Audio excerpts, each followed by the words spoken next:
संत मार्कुस के अनुसार पवित्र सुसमाचार अध्याय 16। जब सब्त का दिन बीत गया तो मरियम मगदलीनी और याकूब की माता मरियम और शलोमी ने सुगंधित वस्तुएं मोल लीं कि आकर उस पर मले।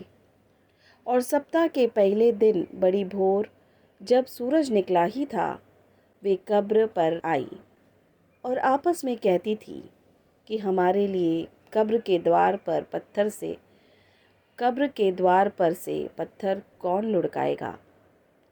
जब उन्होंने आँख उठाई तो देखा कि पत्थर लुढ़का हुआ है, क्योंकि वह बहुत ही बड़ा था। और कब्र के भीतर जाकर उन्होंने एक जवान को श्वेत वस्त्र पहने हुए दाहिनी ओर बैठे देखा और बहुत चकित हुई। उसने उनसे कहा, चकित मत हो, तुम यीशु नासरी को जो क्रूस पर चढ़ाया गया था ढूंढती हो। वह जी उठा है, यहाँ नहीं है। देखो, यही वह स्थान है जहाँ उन्होंने उसे रखा था। परंतु तुम जाओ और उसके चेलों और पतरस से कहो कि वह तुमसे पहले गलील को जाएगा। जैसा उसने तुमसे कहा था, तुम वही उसे देखोगे। और वे निकलकर कब्र से भाग गए, क्योंकि कपकपी और घबराहट उन पर छा गई थी। और उन्होंने किसी से कुछ ना कहा, क्योंकि डरती थी। सप्ताह के पहले दिन भोर होते ही वह जी उठकर पहिल मरियम मगदलीनी और जिसमें से उसने 7 दुष्ट आत्माएं निकाली थी दिखाई दिया।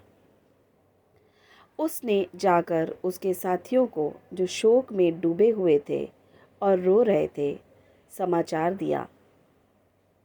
और उन्होंने यह सुनकर कि वह जीवित है और उसने देखा है, प्रतीति ना की। इसके बाद वह दूसरे रूप में उनमें से 2 को, जब वे गांव की ओर जा रहे थे, दिखाई दिया।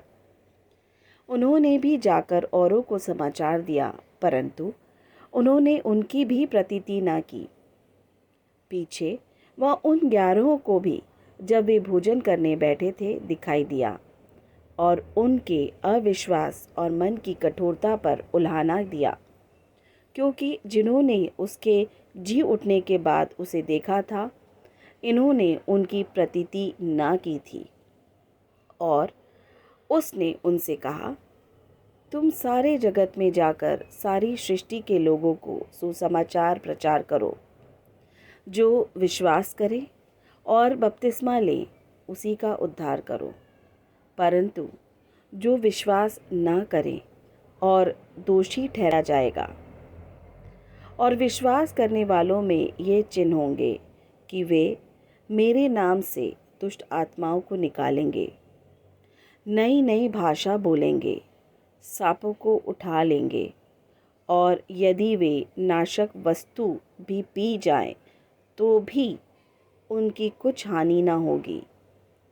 वे बीमारों पर हाथ रखेंगे और वे चंगे हो जाएंगे। निदान प्रभु यीशु उनसे बातें करने के बाद स्वर्ग पर उठा लिया गया और परमेश्वर की दाहिने ओर बैठ गया।